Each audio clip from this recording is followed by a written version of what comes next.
Please welcome back to my channel. If you're new here, my name is Belinda Strada. Thank you so much for all the love and support. To my returning subscribers, to those people that share my videos and leave commentaries and also educate each and every one of ours, you guys are the real MVP. So guys, I came across this video on my For You and I thought to share where a pan-colored woman is so upset that the level of racism in the healthcare system is so alarming, and she is out here to call them out. She goes as far as to share a very heartbreaking story about her biracial child being discriminatory, or because she's actually mixed with someone like me. I'm just going to roll the clip as well as some of other stitches I was able to put together. Please leave me your own thoughts in the comment section of what you think of this video, and please do not forget that we do not support any form of bullying and harassment. We are just here for educational and informative purposes. Alright lovelies, let's dive into it. Racism in healthcare definitely exists, and if anyone tells you it does not, they are a liar. And my daughter just experienced it for the first time today. I cannot tell you how many times I have been called to a patient room because, one, either the patient feels like the nurse that is African American is incompetent and does not know what they are doing, or two, they just do not want an African American nurse for no reason at all. I also cannot tell you the amount of times I have had to chastise or reprimand a white nurse because they are not giving an African American patient the exact same treatment or care that they would give a white patient. So my daughter is doing clinicals, and she went in today to do an echo scan on a patient. This patient, she said, was in her early 90s, white patient. The patient had her daughter in the room with her. My daughter is biracial. So to the world, of course, she is perceived as African American. They went in to do the scan. The daughter and the mother immediately looked at my daughter and told the preceptor, my daughter's preceptor, who is white, that they did not want my daughter to do the scan. They did not want my daughter to touch their mother, her mother. The preceptor said, I'm not sure what is the problem. She's very competent. I am right here. If anything, is done wrong, I can correct her. The daughter proceeded to say she did not care. She did not want my daughter to do the scan. She did not trust it. She did not want my daughter to touch her. The preceptor pushed her for what was the problem. The daughter finally admitted it's because she's African American. She does not want her touching her mother. She does not feel like she is competent enough to do the job. My daughter looked at the preceptor. The preceptor again advocated that she's very competent, that she's right here overseeing. The daughter insisted she didn't want her to touch her. The preceptor said, it's fine, I'll do it. My daughter stepped out of the room. She did not get disrespectful. She actually went to the car and called me. She was in tears. She was so upset. Now, my daughter is a lot like me. My daughter actually wanted to go the fuck off. But because she knows she is a professional in a professional setting, she walked out and she came to call me. As a mother, I am pissed. I am just totally pissed off that my daughter was treated like that. But as a person who has worked in healthcare for many years, I'm disgusted. I am disgusted that people are this fucking ignorant in 2024. My daughter is very competent, and there are thousands and hundreds and millions of African American healthcare givers that are extremely competent. Some that are far more competent than their white counterparts. But ignorant ass patients like this and their families will never get to experience these wonderful healthcare workers because their fucking mindset is so stupid.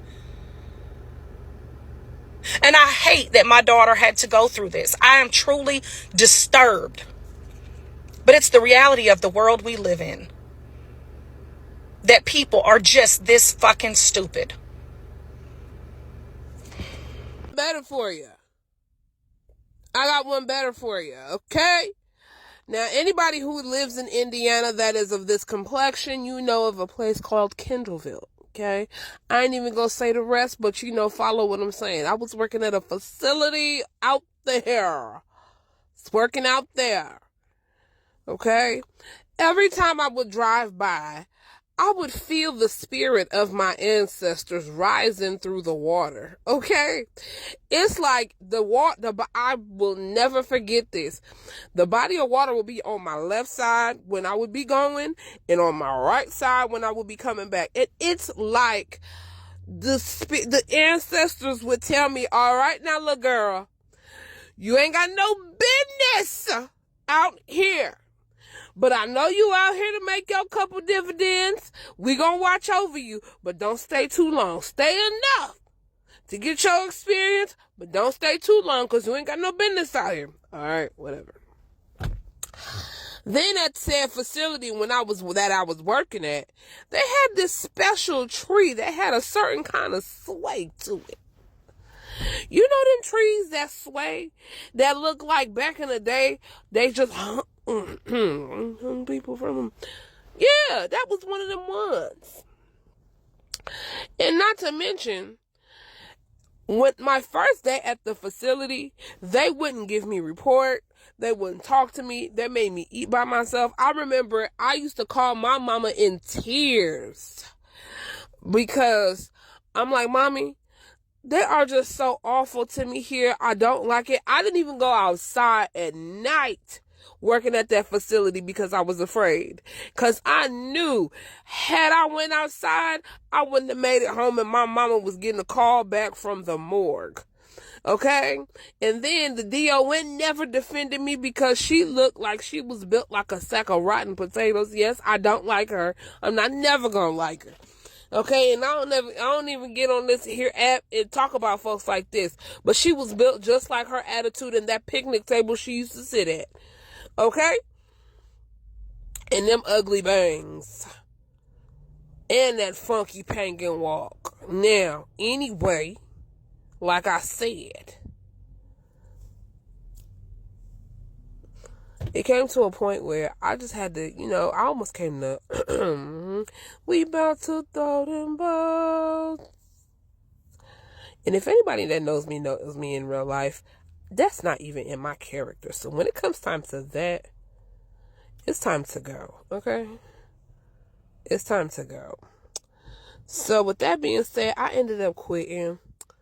And yeah, racism is real in healthcare, especially for CNAs and nurses of African American descent, or that's a little darker in hue. Love y'all. Bye. To our white allies that work with us, we thank you. Hi, Miss Lucy. My name's Christy, and I've been in healthcare for more than 30 years. 18 of that as an emergency room nurse. And I watched your video, and it hurt my heart. It really did, because you would think that this day and age that this whole racism thing in healthcare would not be a thing, but it continues to be a thing. And I wish I knew how to fix it. I know that I can do better for myself in treating my patients, and I do that. But I don't know how to make other nurses treat their patients better, and I can't make patients treat the nurses better. Now, that being said, I have come across, now I'm a travel nurse, and I have met some of the most kindest, gentle, intelligent African American nurses, Asian nurses, Indian nurses, and I have so much trouble understanding why people discriminate against them so badly. Now, as a Caucasian woman, do I get discriminated against? Probably minutely. And it's not necessarily because I'm white. It's usually because most people think I'm a lesbian. Do I give a shit? No. But I see it every single day when it comes to people's skin color, how they speak with their accents, because they come from different countries, and it disgusts me. It disgusts me on so many different levels.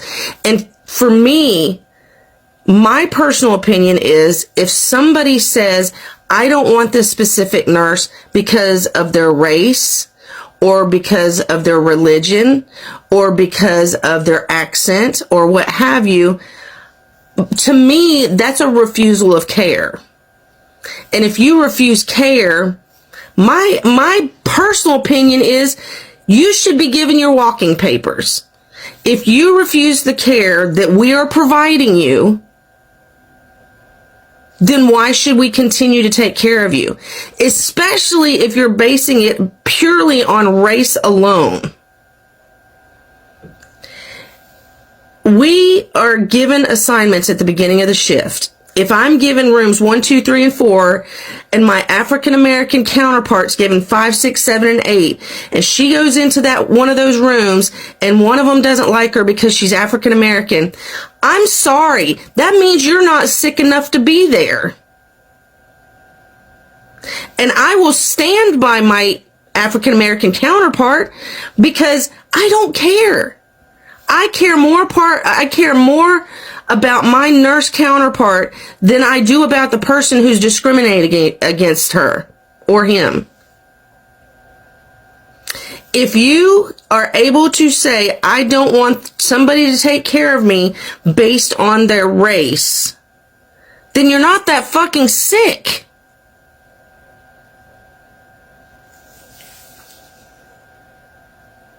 Now, I want to say something to your daughter. I don't want this to detour her from continuing her studies and to continue her career and to continue the path that she has chosen, because there are so many closed-minded people in this entire world. Because there's a lot of us that are not like that one person. I love my ultrasound techs. I love my CT techs. I love my MRI techs. I love the people that I work with, no matter where I go. And it hurts me. I'm sorry. It hurts me when people do this, because I don't understand how people can be so cruel.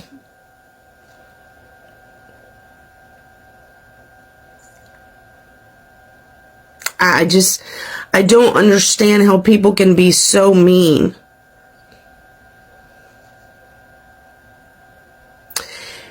Your daughter is a beautiful person who's trying to do good things in her life. And people don't need to be assholes about it. I hope one day that in my travels that I run into your daughter. That I hope that I get to meet your daughter.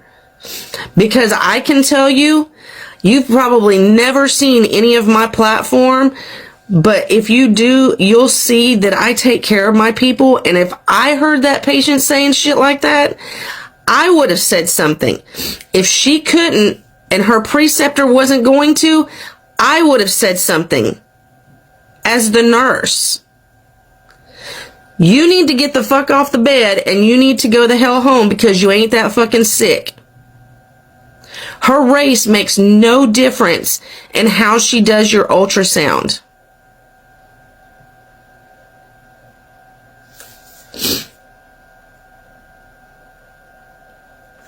I'm sorry, I just had to make this video because it hurts me. It hurts me. Because I've been doing this so long that people, I don't understand people. I don't understand how people can be this mean. And I just don't want your daughter to give up because of people being assholes. So. 2. This year will be my 8th year being a nurse practitioner here in Alabama. I started out as a nurse, obviously.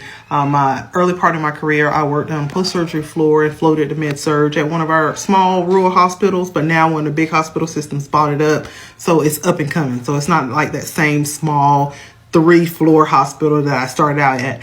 And I was not prepared. I would say that the early parts of my career still do not prepare me for the amount of racism and microaggressions that I experienced working in healthcare.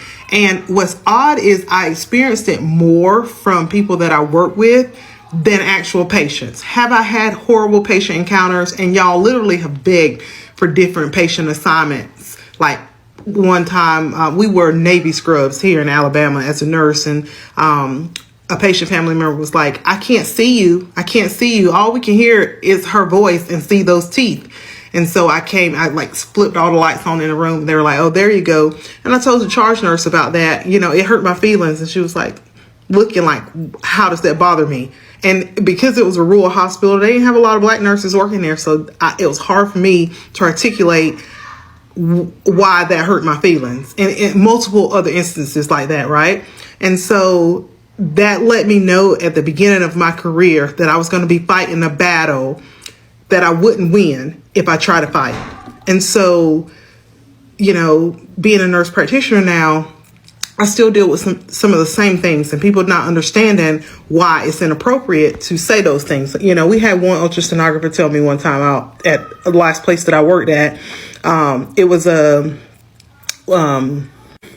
was an excess BMI patient, right? And so typically you can need a larger speculum, or you might need to do different things with the speculum to be able to get your exam and not compromise it. And so I was getting everything prepared for the exam, and I was telling my medical assistant what I would need.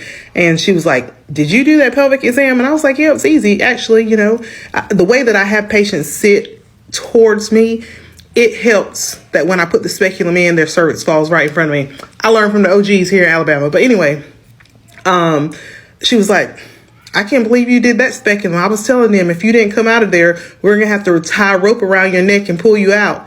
And then all the medical assistants, the office manager, everybody sat at the nurse's station, and they were like laughing, like cackling. And I was like, y'all, that's inappropriate. And they were like, what? We were going to have to tie a rope around your neck and pull you out. And I said, it's 2023. I said, and you're referencing tying a rope around my neck as a black woman here in Alabama and pulling me out of something. Everybody just looked at me like, why was I offended, and moseyed on about their day. Of course, I had to quit that job too, because stuff like that. So if you imagine they didn't think a problem with that, y'all know they raked me over the coals. And I continue to deal with that type of behavior in my career, and it's so hard to articulate and explain when I'm making a complaint how things like that are problematic. So I don't even know why I'm telling y'all this. Maybe there'll be a point, maybe I have some stories to tell, but it's just wrong, and people don't see how wrong it is. Last night was the first time in my nursing career I had a patient tell me they prefer not to have a black nurse. Story time. I didn't even get report on this patient yet. I go into the room, introduce myself, let the patient know I'm going to be your nurse tonight. If you need anything, let me know. We're going to start off, with a full head to toe assessment, and we'll proceed with any medication if there is anything. Patient says, oh, I asked to speak to the clinical manager 30 minutes ago. Mind you, this is 7:10. I wasn't even here 30 minutes ago. I said, is there anything wrong that you want to speak to the clinical manager? He's like, yeah, I want to let them know that I prefer not to have any black nurses. Oh, yeah? I'm like, well, I'm a black man, and I'm your nurse. Like, would it make you feel comfortable not to have me? He's like, yeah, to make me real comfortable. Can you get the clinical manager? I get the clinical manager. My clinical manager is black. He's blacker than me. My clinical manager walked in. He could not believe it. He couldn't believe what he was seeing. You didn't think black people was in positions like this? I was just waiting to see if he was going to say, well, is there somebody above him? My director's black too. She's blacker than me. At the end of it, we ended up switching the assignment. And it ended up working in my favor, because guess what? I only had 2 patients all night. 2-1. In an empty bed all night long. You can't beat that. Thank you for being you. Okay, we know that racism exists in healthcare with our patients and how they're treated, but what about racism with your coworkers, being the only black nurse on the floor or being one of few black nurses on the floor? Let me tell you what that looks like. Whenever you raise a concern, you start hearing words like aggressive, or I feel threatened, or you start hearing words of bullying when somebody is bringing up a concern about something that's going on in the department or something that's going on with somebody's work ethic. People start saying stuff like, I feel scared. I don't know if they're going to approach me. I don't know, like you're going to beat them up or something, or like, I need you to be here with me because I feel very threatened.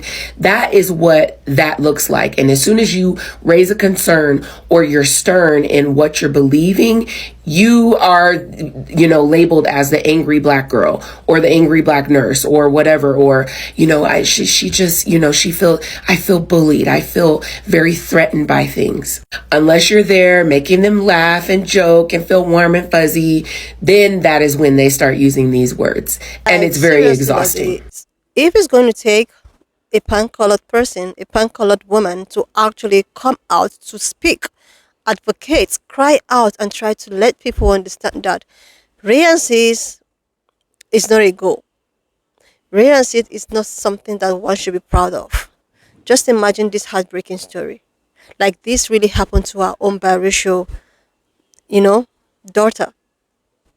Imagine you as a professional nurse, like, you know your job, you went to the four walls of schools to study and become someone, you eventually came out and you became a nurse, and now you have a patient who is probably on a bed, who is probably in need of help, and you, as a professional nurse that you are trying to render help to this person. But because of the color of your skin, this person have a problem with that. This person do not want you to attend to them because they feel that, oh, people that looks like you shouldn't be in this field. Like, in this same generation, and people still talk about how racism does not exist. Like, I like the fact that a pan-colored woman, have to experience this because she have a biracial, so she have to experience this to understand what's being someone that looks like me means in a system where race and cis is the order of the day. This daughter of hers have to go outside to cry and call upon her mother. Like, how do you think that she felt? How was she feeling? Like, I know for a second she will actually ask herself, oh my god, I'm actually mixed. Oh my god, I'm a black woman, so maybe that's why I'm treated this way. Imagine what a biracial has to face, because there's some biracial that is white person. If a white person, if a biracial can be treated as such, what do you think that a complete woman that looks like me, who is in the said sector, will be treated as? That was why I try as much as I can to look for other stitches, so that a complete, that looks like me will share their own experience, and it's even worse. And when people like us try to speak out and try to make people understand that if you want the so-called black fatigue to be a thing of the past, it all begins with the people who made black fatigue to be a thing. It is so easy for a lot of pan-colored women, most specifically, to come out, or even pan-colored people as a whole. Some of them, not all. I usually say not all, because there are so many people who have been educated who know that we all are one in the eyes of God. But instead of these other people to look for a complete solution in order to reduce the level of racism in the system, in the society, they go about to call out people that look like me using a term, black fatigue, to talk about how they are so tired of our complaints. They are so tired of the way we feel we are being oppressed. But you are the reason why these people are always out crying. Just imagine this biracial, and imagine all the stitch I put up here. Kudos to the teachers. I purposely left their watermark so that you can trace them and go support them. Just imagine a life like that. You know, the thing is that people like this who is in need of help, who is on a sick bed, and you still have the nerves, the audacity to select someone to attend to you because you feel that you are rare and cis. You don't need to be attended to. You are not sick, because I won't I won't be in a situation whereby, oh my god, I need help. I'm so sick. And I'm here selecting who to attend to me because of the color of the person's. That means I am not ready to be attended to. I am not ready to be okay. I'm not ready to, like, this kind of people. They actually need them to be sent back home because they don't need any form of medical attention. Because when you are really really sick and you need a medical attention, you will forget about any form of re-cis. All your focus will actually be on how to better yourself, on how to be okay, and not trying to discriminate while you are sick and in need of help. Hello. Anyway, at least wanna just leave me your own thought in the comment section of what you think of this video. And please, lovelies, if you don't subscribe to this channel, do your girl a huge favor to click on the subscription button, like, and I will see you, lovelies, when I upload the next one.